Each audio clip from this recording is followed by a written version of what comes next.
Kisah mantan ASN DJP tinggalkan gaji 15 juta rupiah, kini jadi penjual ayam geprek.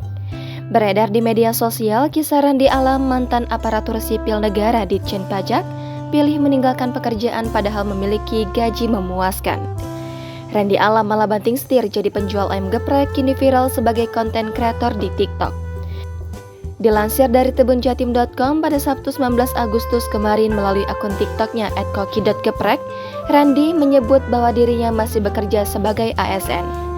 Pria asal Kota Waringin Timur, Kalimantan Tengah tersebut mengaku menerima gaji senilai 15 juta rupiah per bulan. Adapun rincian upahnya meliputi gaji pokok sebesar 3 juta rupiah dan insentif kinerja senilai 12 juta rupiah. Alasan Randy Alam mengundurkan diri sebagai pegawai negeri sipil adalah karena merasa bosan dengan tugasnya. Tiba-tiba ada rasa jenuh dan pengen cari sebuah tantangan baru, tulis Randy dikutip dari TikToknya @koki.geprek pada Jumat 18 Agustus. Dia mengakui ingin mencoba hal baru dengan memulai usaha. Setelah mengundurkan diri sebagai ASN, Randy kemudian memilih untuk menjadi pedagang ayam geprek. Selain itu, dia juga secara rutin melakukan siaran langsung di TikTok dengan konten berbagi resep ayam goreng tepung crispy untuk hidangan ayam geprek. Hampir setiap hari dia melakukan siaran langsung di TikTok dengan berbagai resep ayam geprek goreng tepung crispy yang dimilikinya. Dalam setiap siarannya, Randy sangat teliti dalam berbagi resep termasuk langkah-langkah mulai dari penyediaan tepung hingga proses penggorengan ayam.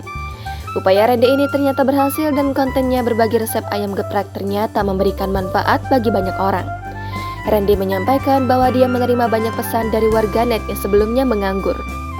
Sekarang mereka berani untuk membuka usaha ayam geprek berkat resep yang dia bagikan. Randy Alam merasa bangga lantaran motivasinya telah memberikan manfaat besar bagi banyak orang. Postingan Randy ini kemudian menjadi viral dan telah ditonton oleh lebih dari 13 juta pengguna TikTok. Unggahannya juga mendapatkan ratusan ribu suka dari netizen di tanah air. Tidak hanya itu, kisah Randy yang mengundurkan diri dari ASN DJP Pajak juga mendapatkan puluhan ribu komentar dari warganet.